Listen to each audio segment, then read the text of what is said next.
నమస్తే BCN news కి స్వాగతం. నా పేరు నీలిమ. ముందుగా ముఖ్యాంశాలు. డబుల్ ఇంజిన్ సర్కార్తో రాష్ట్రంలో అభివృద్ధి సర్వేగంగా జరుగుతుందన్న కేంద్ర మంత్రి శ్రీనివాస్ వర్మ. రాష్ట్ర అభివృద్ధికి ప్రధాని మోదీ పూర్తి సహకారం అందిస్తున్నారని వెల్లడి.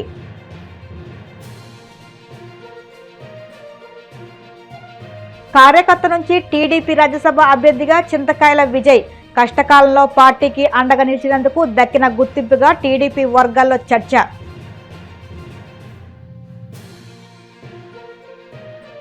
జగన్ హయాంలో రాష్ట్రంలో సంక్షేమ పండుగ నడిస్తే నేడు చంద్రబాబు పాలనలో సంక్షేమం తాండవిస్తుంది. వైసీపీ రాష్ట్ర అధికార ప్రతినిధి భూమన కరుణాకర్ రెడ్డి ఫైర్. తెలంగాణలో టీఆర్ఎస్ అధికారంలోకి వస్తే ఉచిత విద్య, ఉచిత వైద్యం వెంటనే అందజేస్తాం. పార్టీ వ్యవస్థాపక అధ్యక్షురాలు కల్వకుంట్ల కవిత హామీ. దేశాన్ని ప్రపంచంలోనే అత్యంత శక్తివంతమైన దేశంగా నిలబెట్టిన ఘనత ప్రధాని మోదీకే దక్కుతుందని కేంద్ర మంత్రి భూపతిరాజు శ్రీనివాస్ వర్మ అన్నారు. మోదీ 12 ఏళ్ల విజయవంతమైన పాలన పూర్తి చేసిన సందర్భంగా దేశంలో జరిగిన అభివృద్ధి సంక్షేమ కార్యక్రమాలతో పాటు ఏపీ అభివృద్ధికి కేంద్రం అందించిన సహకారంపై పశ్చిమ గోదావరి జిల్లా భీమవరంలోని జిల్లా బీజేపీ కార్యాలయంలో ఏర్పాటు చేసిన మీడియా సమావేశంలో ఆయన మాట్లాడారు. 2 సంవత్సరాలుగా కేంద్రంలోనూ రాష్ట్రంలోనూ ఎన్డీఏ ప్రభుత్వం అధికారంలో ఉండటం వల్ల డబుల్ ఇంజిన్ అభివృద్ధి రాష్ట్రంలో శరవేగం జరుగుతుందన్నారు. ఏపీ అభివృద్ధికి ప్రధాని మోదీ పూర్తి సహాయ సహకారాలు అందిస్తున్నారని పేర్కొన్నారు. 2014 వరకు ఏపీలో కేవలం 4190 కిలోమీటర్లు ఉన్న జాతీయ రహదారులు నేడు మోదీ ప్రభుత్వ హయాంలో 8643 కిలోమీటర్లు పెరిగాయని తెలిపారు. ప్రస్తుతం రాష్ట్రంలో 92,649 కోట్ల విలువైన రహదారి పనులు జరుగుతున్నాయన్నారు. పోలవరం ప్రాజెక్టుకు కేంద్రం 23,988.68 కోట్లు విడుదల చేస్తుందని తెలియజేశారు. అభివృద్ధి కానీ ప్రపంచంలో భారతదేశం యొక్క శక్తి సామర్థ్యాలు కానీ ఇవాళ దేశంలో అవలంబుతున్నటువంటి అభివృద్ధి సంక్షేమ కార్యక్రమాలు కానీ మనం ఆలోచిస్తే మోడీ ప్రధాని కాకముందు, మోడీ ప్రధాని అయిన తర్వాత అని ఒక 2 అధ్యాయాలకి తెరదీసినటువంటి నేపథ్యం. 2014కు ముందు, 2014 తరువాత. ఇవాళ మోడీ గారు దేశాన్ని అభివృద్ధి పదంలో నడిపించడమే కాకుండా ఏదైతే సమాజంలో అట్టడుగు వర్గాలు ఉన్నటువంటి ప్రజల కోసం అనేక సంక్షేమ పథకాలు అమలు చేసి ఒక వినూత్నమైనటువంటి కార్యక్రమాలని ఆచరణలోకి తీసుకొచ్చి అదేవిధంగా అంతర్జాతీయంగా భారతదేశాన్ని ఒక శక్తివంతమైనటువంటి దేశంగా తీర్చిదిద్ది ప్రపంచంలో ఎక్కడున్నా సరే ప్రతి భారతీయుడు కూడా గర్వపడే విధంగా ఈ 12 ఏళ్ల పాలన కొనసాగింది అనడంలో ఏమాత్రం కూడా అతిశయోక్తి లేదనేటువంటి విషయాన్ని మనంతా కూడా గమనించాం.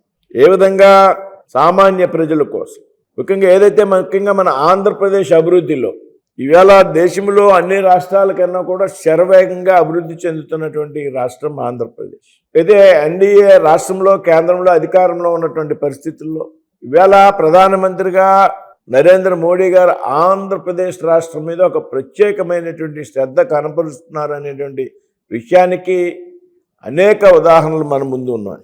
అనేక లక్షల కోట్లు ఆంధ్రప్రదేశ్ రాష్ట్రానికి మంజూరు చేస్తున్నటువంటి విషయం, అనేక లక్షల కోట్ల ప్రాజెక్టులని ఆంధ్రప్రదేశ్ రాష్ట్రానికి మంజూరు చేస్తున్నటువంటి విషయం.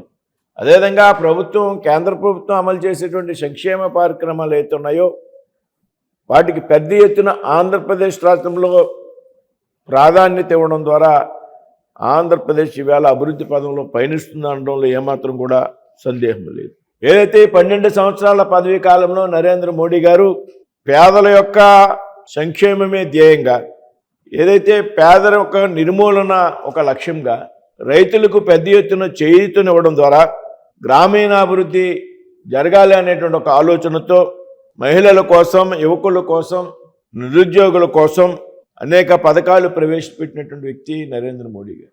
అంతేకాదు దేశంలో మౌలిక సదుపాయాల కల్పనలో, అదేవిధంగా ఆంధ్రప్రదేశ్లో పెద్ద ఎత్తున మౌలిక సదుపాయాల కల్పనలో, ఆంధ్రప్రదేశ్లో జాతీయ రహదారుల విషయంలో కానీ, గ్రామీణ రహదారుల విషయంలో కానీ, అదేవిధంగా రైల్వేకి సంబంధించినటువంటి విషయాల మీద కానీ అనేక వేల కోట్లు మంజూరు చేసినటువంటి ప్రభుత్వం నరేంద్ర మోడీ గారి ప్రభుత్వాన్ని సందర్భంగా మనం గుర్తు చేస్తూ ఉన్నాం. రాష్ట్రంలో పారిశ్రామిక అభివృద్ధి విషయంలో, పర్యాటక రంగం అభివృద్ధి విషయంలో, ఏదైతే పట్టణాభివృద్ధి విషయంలో, ఏదైతే గిరిజనుల సంక్షేమ విషయంలో, ఏదైతే అల్పసంఖ్యాక వర్గాల యొక్క అభ్యున్నతి కోసం, ఈ విధంగా సమాజంలో అన్ని వర్గాల కోసం కూడా పథకాలను ప్రవేశపెట్టినటువంటి వ్యక్తి నరేంద్ర మోడీ గారు అనడంలో ఏమాత్రం కూడా సందేహం లేదు. నిజానికి చెప్పాలంటే ఇవాళ దేశంలో నరేంద్ర మోడీ గారు ప్రభుత్వం అమలు చేస్తున్నటువంటి సంక్షేమ పథకాలు అందుకోనేటువంటి ఇల్లు లేదు అనేటువంటి విషయం కూడా మనం అంతా కూడా వాస్తవంగా గ్రహించాలి. ఇంకా అంతర్జాతీయంగా అనేక విషయాలు, ఏదైతే పొరుగునున్నటువంటి దేశాలకు చెక్ పెట్టడం ద్వారా, అంతర్జాతీయంగా ద్వైపాక్షిక సంబంధాలని వృద్ధిపరచుకోవడం ద్వారా, అదేవిధంగా ఏదైతే సర్జికల్ స్ట్రైక్స్ కానివ్వండి, ఎయిర్ స్ట్రైక్స్ కానివ్వండి, లేకపోతే ఆపరేషన్ సింధూర్ కానివ్వండి, ఇటువంటి సాహసోపేతమైనటువంటి చర్యల ద్వారా ఇవాళ భారత ప్రధానమంత్రిగా నరేంద్ర మోడీ గారు ప్రపంచంలో ఏ దేశానికి వెళ్ళినా ఘనమైనటువంటి స్వాగతం లభించేటువంటి పరిస్థితి మనందరూ కూడా చూస్తూ ఉన్నాం. వాస్తవంగా అనేక చిన్న చిన్న దేశాలు సైతం భారత ప్రధానమంత్రిగా ఉన్నటువంటి వ్యక్తి గతంలో పర్యటించినటువంటి దేశాలు కూడా నరేంద్ర మోడీ గారు పర్యటన చేయడం ద్వారా వాటితో పెద్ద ఎత్తున ద్వైపాక్షిక సంబంధాలు నెలకొల్పుకోవడం ద్వారా ఇవాళ భారతదేశం అనేక దేశాలు మద్దతు కూడగట్టుకున్నది అంతర్జాతీయ సమాజంలో అనేటువంటి విషయాన్ని మనం చాలా గర్వంగా చెప్పుకోవాల్సినటువంటి విషయం. దేశంలో ఉన్నటువంటి అభివృద్ధి కార్యక్రమాల్లో భాగంగా ఆంధ్రప్రదేశ్ రాష్ట్రానికి పెద్ద ఎత్తున ప్రాధాన్యతను ఇస్తున్నటువంటి విషయం. ఏదైతే రాష్ట్రం విడిపోయిన సందర్భంలో పెద్దగా అభివృద్ధికి నోచుకున్నటువంటి ఆంధ్రప్రదేశ్ రాష్ట్రాన్ని ఏదైతే 14-19 కాలంలో ఈ రాష్ట్రానికి సహకారం అందించారు, అదేవిధంగా ఇప్పుడు 24లో అధికారంలోకి వచ్చాక ఏదైతే ఆంధ్ర రాష్ట్ర ప్రజల యొక్క సెంటిమెంట్కి సంబంధించినటువంటి ప్రాజెక్టులు ఉన్నాయో, ఆంధ్ర రాష్ట్రంలో పెద్ద ఎత్తున ఉపాధి కల్పన కోసం అనేక ప్రాజెక్టులను మంజూరు చేసినటువంటి ప్రభుత్వం నరేంద్ర మోడీ గారి ప్రభుత్వం అనడంలో ఏమాత్రం కూడా అనుమానం.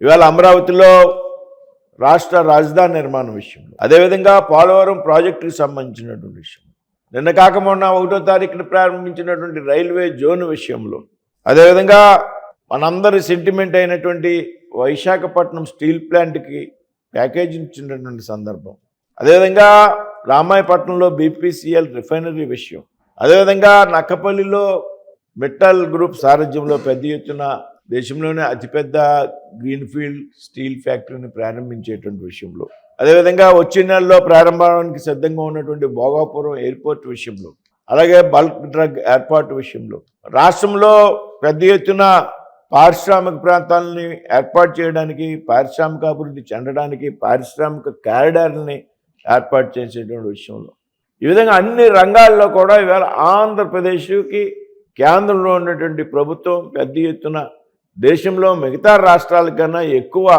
శాతంలో నిధులు కేటాయిస్తూ ఆంధ్రప్రదేశ్ రాష్ట్రాన్ని అభివృద్ధి పదంలో నడిపిస్తున్నటువంటి ప్రభుత్వం ప్రధానమంత్రి గారి ఆధ్వర్యంలో ఉన్నటువంటి నరేంద్ర మోడీ గారి ప్రభుత్వం అనేటువంటి విషయాన్ని సందర్భంగా చెప్తా ఉన్నాం.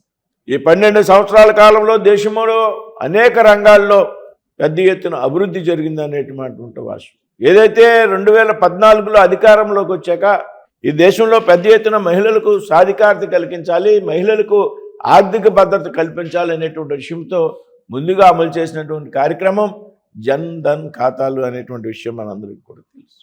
దేశంలో ఉన్నటువంటి మహిళలంతా కూడా దాదాపు ఈ జన్ ధన్ ఖాతాలు ప్రారంభించారు అనేటువంటి విషయం మీ అందరికీ కూడా తెలుసుకోవాల్సినటువంటి విషయం. ఈ 12 ఏళ్ళలో దాదాపు 58 కోట్ల మంది జన్ ధన్ ఖాతాలు ఓపెన్ చేయడం, అదేవిధంగా ఆంధ్రప్రదేశ్లో 1,69,00,000 జన్ ధన్ ఖాతాలను ఆంధ్రప్రదేశ్లో మహిళలు ప్రారంభించడం జరిగింది అనేటువంటి విషయాన్ని ఈ సందర్భంగా చెప్తా ఉన్నా. తెలుగుదేశం పార్టీలో యువతకు విధేయతకు పోరాట పటిమకు ఎల్లప్పుడూ పెద్దపీట ఉంటుందని మరోసారి నిరూపితమైంది. యువనేత టీడీపీ రాష్ట్ర ప్రధాన కార్యదర్శి చింతకాయల విజయ్కు అధినేత చంద్రబాబు రాజ్యసభ టికెట్ కేటాయించడం తెలిసిందే. కేవలం పదవి ఇవ్వడమే కాదు, పార్టీ కష్టకాలంలో వెనంటి నిలిచిన వారికి తగిన గుర్తింపు లభిస్తుందనే స్పష్టమైన సందేశాన్ని పార్టీ శ్రేణులకు పంపారు. 2019 నుంచి 2024 మధ్య కాలంలో నాటి వైసీపీ ప్రభుత్వ హయాంలో కేసులను ఎదుర్కొన్న వెరవకొండ పార్టీ తరఫున గట్టిగా నిలబడినందుకు ఈ ఉన్నత గౌరవం దక్కిందని టీడీపీ వర్గాల్లో చర్చ జరుగుతుంది. అందరికీ నమస్కారం అండి. ఈరోజు అతి ముఖ్యమైన రోజు నా జీవితంలో. రాజ్యసభ సభ్యుడిగా నారా చంద్రబాబు నాయుడు గారు మా నేషనల్ తెలుగుదేశం పార్టీ ప్రెసిడెంట్ గారు ఈరోజు నాకు ఈ అవకాశం కల్పించారు. అలాగే national working party president Nara Lokesh గారు అదే విధంగా నా మీద ఒక ట్రస్ట్ పెట్టుకొని ఈరోజు ఈ జాబ్ని ఇంట్రెస్ట్ చేశారు. దానికి వాళ్ళిద్దరికీ కూడా జీవితాంతం రుణపడి ఉంటాను. ఈరోజు తెలుగుదేశం పార్టీని నమ్ముకొని ఉంటే, తెలుగుదేశం పార్టీ కోసం జెండా స్కంధాల మీద పెట్టుకొని పనిచేస్తే ఈ రోజు ఈ ఫలితం దక్కుతుంది అనేది ప్రతి కార్యకర్తకి చెప్పడానికి నేను గర్వపడుతున్నాను. ఈరోజు కార్యకర్తలందరూ కూడా ఆ 5 ఏళ్ళు అపోజిషన్ లో ఉన్నప్పుడు ఎంతో కష్టపడ్డారు, ఎన్నో సహకారం చేశారు, ఎంతో మంది ప్రాణత్యాగాలు చేశారు, ఎంతో మంది బాధలు పడ్డారు. వాళ్ళందరికీ కూడా నారా లోకేష్ గారు, నారా చంద్రబాబు నాయుడు గారు ప్రతి ఒక్క వేదిక మీద ఒకటే మాటిస్తున్నారు, కష్ట సమయాల్లో నిలబడినోడికి పార్టీ ఎప్పుడు నిలబడుతుంది అన్నది ఈ రోజు అది ఉదాహరణ. ఈ రోజు కష్ట సమయాల్లో ఎప్పుడు కూడా మా తండ్రి గారు అయ్యన్న పాత్రుడు గారు కానీ, మేము కానీ, మా కుటుంబం కానీ ఎంతో తెలుగుదేశం పార్టీ మీద నమ్మకంతో 1983 నుంచి కూడా ఎంతో ఆసక్తితోటి కానీ ముందుకొచ్చి కష్టపడి ఈరోజు ప్రయత్నం చేసి తెలుగుదేశం పార్టీని ముందుకు తీసుకెళ్ళాం. అది గుర్తు పెట్టుకొని ఈ రోజు నారా చంద్రబాబు నాయుడు గారు నేషనల్ పార్టీ ప్రెసిడెంట్ టీడీపీకి, ఈరోజు పల్లా శ్రీనివాస్ గారు స్టేట్ పార్టీ ప్రెసిడెంట్, అలాగే నారా లోకేష్ గారు వర్కింగ్ పార్టీ ప్రెసిడెంట్, అందరూ కూడా ఈ రోజు కూర్చొని ఈ నిర్ణయం తీసుకోవడం అనేది నేను ఆజన్మాంతం తెలుగుదేశం పార్టీకి, నారా చంద్రబాబు నాయుడు గారికి, నారా లోకేష్ గారికి, అలాగే మా పార్టీ ప్రెసిడెంట్ పల్లా శ్రీనివాస్ గారికి అందరికీ కూడా హృదయపూర్వక కృతజ్ఞతలు, నమస్కారాలు తెలుపుకుంటున్నాను. దాంతోపాటు తెలుగుదేశం పార్టీ నికాసైన నిజాయితీ అయిన కార్యకర్తలు గ్రామాల నుంచి కూడా ఎంతో మంది ఎంతో అభిమానంతో మేమందరం కూడా తెలుగుదేశం పార్టీ కుటుంబం.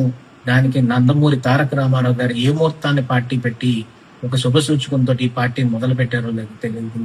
అలాంటి ఆయన్ని ఇన్స్పిరేషన్ గా తీసుకొని ఈరోజు రాజ్యసభ సభ్యుడిగా చింతకాయలు విజయ్కి ఈరోజు పార్టీ ఇంత గౌరవం ఇచ్చిందంటే అదంతా కూడా తెలుగుదేశం పార్టీ దయ వల్ల వచ్చిందని చెప్పి ఈ సందర్భంగా సవినీయంగా మనం చేసుకుంటూ మరొక్కసారి మా national party president Nara Chandrababu Naidu గారికి, working party president Nara Lokesh గారికి ఇద్దరికి కూడా ఆ జన్మంతో రుణపడి ఉంటాము అని చెప్పి ఈరోజు నాకు ఈ అవకాశం కల్పించినందుకు అందరికీ కూడా హృదయపూర్వక కృతజ్ఞతలు తెలుపుకుంటూ జై తెలుగుదేశం, జై చంద్రబాబు, జై నారా లోకేష్ గారు, ఎన్టీఆర్ అమర్.